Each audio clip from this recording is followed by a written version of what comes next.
नमस्कार।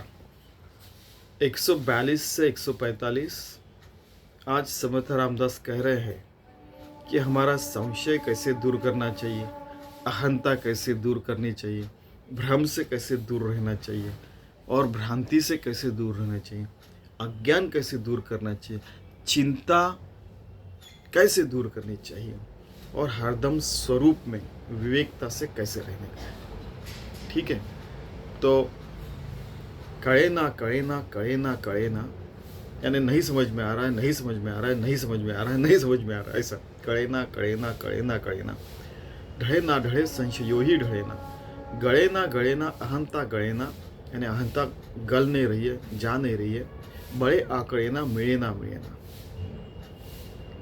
हमने अगर संशय रखा तो हमें कुछ नहीं मिलेगा, ना हर रोज की जिंदगी में, ना परमार्थ में।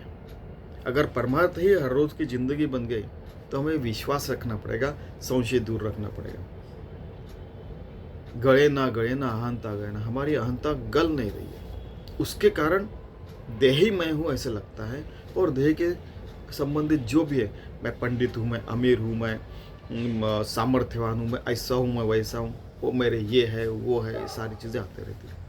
बड़े आंकड़े ना मिले ना मिले ना, कितना भी बल लगा दिया तो छोटा सा जीव कितना भी बल लगाएगा तो क्या अनंत टुकड़े ब्रह्मांड को नायक को जान सकता है? नहीं, उसकी इच्छा है तभी छोटा सा जीव ये सारी चीजें जान सकता है।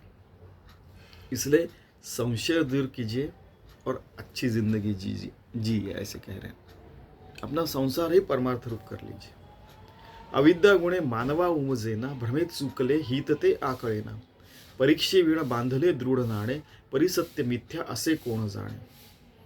अविद्या से क्या होता है, हमें भ्रम होने लगता है कि लगता है कि ये सारी चीज़ें सत्य है, हाँ मैं राजी हो चुका हूँ, ये घर, ये मैं ऐसा हूँ, मैं वैसा हूँ, ये सारी चीज़ें सत्य लगती रहती है।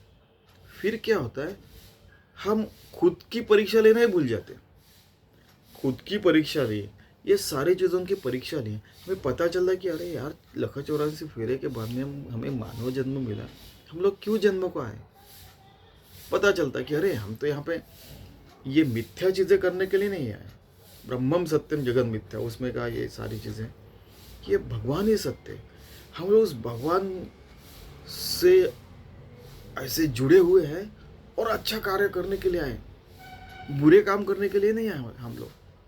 तो हर क्षण हर घड़ी हमारे हर हृदय की धड़कन से, हर पल्स बीट से, नाड़ी के ठोके से हम लोग अच्छा काम करने लगते हैं। 24/7, 24 घंटे साथ ही। और फिर हमें सत्य समझ में आता है और मिथ्या क्या पता चलता है। जगी पाहता साचते काय आहे, अति आदरे सत्य शोधून पाहे, पुढे पाहता पाहता देव जोडे, भ्रम भ्रांती अज्ञान हे सर्व मोड़े। 144। ये दुनिया में देखा तो क्या सत्य है क्या मिथ्या है, हम लोग अगर देखते हैं आगे पीछे पूरा सखोलता से हम लोग विचार करते हैं, सब लोगों से मिलके इस उसमें अच्छी बुरी चीज़ें सारी चीज़ें समझने के बाद हमें पता चलता है कि यार ये जो साधु संत कह रहे वही सत्य मार्ग है। और फिर उस सत्य मार्ग पे, राजमार्ग पे हम लोग चलने लगे तो भगवान जुड़ जाता है और फिर हमारी भ्रम और भ्रांति और अज्ञान सारा टूट जाता है। हमारा भ्रम निकल जाता है कि हम बहुत बड़े हैं, हम ऐसे हैं वैसे हैं, हम इतने पावरफुल है। अरे वो कुर्सी छोड़ कोई पूछेगा नहीं। हम बहुत अमीर है, वो जहाँ हिमालय में जा वहाँ पे ऐसी जगह जाके जहाँ पे 10 घंटों कोई पहुँच नहीं सकता है। पता चलता है कि आप कितने अमीर हो और कौन आपकी सेवा कर सकता है, कितने पावरफुल है। या ठीक है, ये हम बहुत पंडित है, तो वो पंडित की तो का उदाहरण तो पता है। जो पंडित नाव में बैठा था, आपने गीता पढ़ी क्या? नहीं, आपका जिंदगी बर्बाद होगी। वो जो नैया चल रहा था उसको बोल रहा था। आखिर में नदी के मध्य में जाने के बाद नदी वो नैया टूट जाती है। तो ये नैया चलाने वाले पूछते उनको, आपको तैरना था क्या? बोलते नहीं, तो आप पूरा डूब गए बोलते हैं। तो ये नहीं, पंडित, पावर, पैसा कुछ काम में आने वाला नहीं। हमारे स्किल्स, हम ऐसे है वैसे है, 2 मिनट में काम करता हूँ। ठीक है, ये सारी भ्रम और भ्रांति और अज्ञान सारा निकल जाता है। एक बार क्या हो गया, एक आदमी ने बोला कि यार ये पूरा भ्रम है, ये सब गीता फीता सब कुछ ये वर्ड्स है, सब बेकार है, कुछ भगवान नहीं है, सब थोतांड है। ठीक है, जाओ कुछ काम करो। ठीक है, तो उनको हमने रिक्वेस्ट किया आप कुछ काम कीजिए। बोले 7 दिन में उन्होंने कुछ काम किया। ठीक है, ऑफिस में कुछ काम किया। ठीक है, क्या हम लोग फिर प्रवचन सुन के आए, प्रवचन ये सब बेकार हुआ। प्रवचन सुनने के आने के बाद आपने 7 दिन में कौन सा काम किया, इतना किया है, देखो कितने 20 पेजेस लिखे और ऐसा हो गया। हम लोग 7 घंटे में एक दिन में वो पूरा काम किया, 20 पेजेस लिखे। देखिए, प्रवचन सुनने के आने के बाद अपने पूरा देह मन बुद्धि आत्मा पूरा शांत हो जाता है, शांत विचार आते हैं और शांतता से ये पूरा काम ऐसा कर सकते, इसलिए हम प्रवचन को जाते हैं और 7 दिन का काम एक दिन में करते हैं। उसने देखा उनके आंखों में पानी था, बहुत बुजुर्ग थे वो। आने लगी उनकी पूरी जिंदगी चेंज हो गई। ठीक है, ऐसे कई उदाहरण हैं। सदा विषयो चिंतिता जीव जाला, अहंभाव अज्ञान जन्मा साला, विवेक सदा स्वस्वरूपी भरावे, जिया उगमी जन्म नाही स्वभावे। ठीक है, कि 145 हम लोग चिता अपने को हरदम जलाती है और चिता हमको केवल मरने के बाद जलाती है और चिंता हमें जिंदगी भर जलाती है। ये गलत है। इसी के ऊपर अगर हम लोग विचार करते हैं, विमर्श करते हैं, सब लोगों से डिस्कस करते हैं, साधु संतों से सारे ग्रंथ देखते हैं, सारे ग्रंथों का सार ये होता है कि ए भगवान, ये चिंता को तू जला डाल। क्या क्या चिंता हो सकती है, आज सब्जी क्या बनानी है, कि आज क्या पढ़ाई करनी चाहिए। 10-10 अगर विषय रहे तो उसमें से कौन सा विषय पढ़ने का, या ये खरीदे, बहुत पैसा रहता है, ये खरीदो, ये वो खरीदो, या पावर रही तो किसको आज पीट के आने का। समझ में आया ना, मैं मजाक में बोल रहा हूँ। या किसको आज हमारी सत्य का पावर का हम बताए, ये जो है अहंता ही हो रहती है वो। तो इसमें हमें पढ़ने का नहीं, हर चीज़ की मर्यादा रहती है। जो सत्ता एक बार कुर्सी छोड़ने के बाद कोई पूछता नहीं। पैसे का हमने देखा, विद्या का देखा, और कई बार जो ऑप्शंस रहते कि मैं ये भी कर सकता हूँ, बहुत सारे विकल्प है, बहुत सारे विकल्प रहे फिर भी प्रॉब्लम होता है, कुछ भी विकल्प नहीं रहे फिर भी प्रॉब्लम होता है, और कम विकल्प रहे फिर भी प्रॉब्लम रहता है। फिर भी हमें अच्छी ज़िंदगी जीने की। बहुत गरीब रहे उनको कोई विकल्प नहीं, ये खेलूँ वो खोलूँ, अरे कुछ भी अवेलेबल ही नहीं तो वो क्या खेलेंगे। तो फिर वो जैसे गोटियाँ खेलने का, पत्थर खेलने का, ऐसा लकड़ी का बॉल लेके खेलने का, या कपड़े का बॉल लेके खेलने का, कबड्डी खेलने का, जो है ना गरीब लोगों के जो भी खेल है, या जो लोग मैदान में खेल सकते हैं, अमीर गरीब का सवाल नहीं, कुछ भी ऑप्शन है तो वो सारे गेम खेल सकते हैं, या घूमने को जाना वगैरह वगैरह।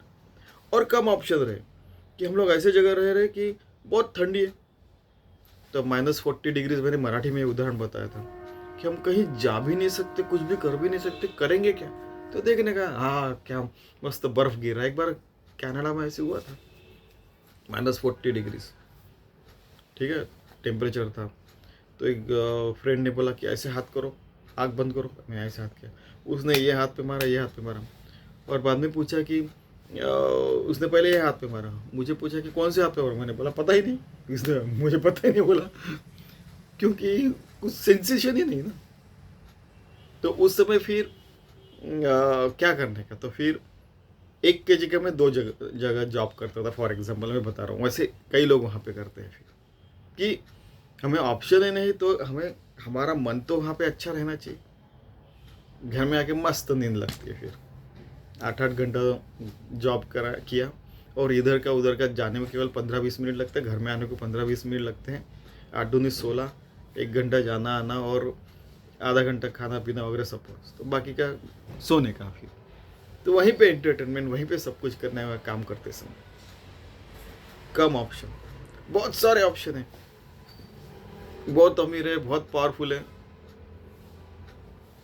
आज कौन सा सिनेमा देखने का, कहाँ जाने का, कौन सी गाड़ी लेके जाने की, बहुत अमीर बहुत पावरफुल, ये सारी चीज़।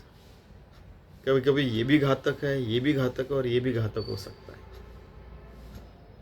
तो ये सारी चिंता जो है भगवान के ऊपर छोड़ देने की, भाई आपके कारण ये सारी चीज़ें मिली हैं, ये सारी चीज़ें मैं अच्छी जगह कैसे इन्वेस्ट करूं। बहुत अमीर है तो 100 गाड़ियां लेने से अच्छा है कि बाबा 10 गाड़ियां रखिए और 90 गाड़ियों का पैसा अच्छी जगह लगाइए, गरीबों को ऊपर लाने का, कुछ एनवायरनमेंट के लिए काम करने का, कुछ फिजिकली चैलेंज लोग रहते हैं, अपंग लोग रहते हैं, दिव्यांग रहते हैं, उनके लिए काम करने का एक बहुत अच्छा सेटिस्फेक्शन मिलता है। फिर उससे क्या होता है कि हमारी अहंता और अज्ञान निकल जाता है, असली ज़िंदगी क्या है वो पता चलता है।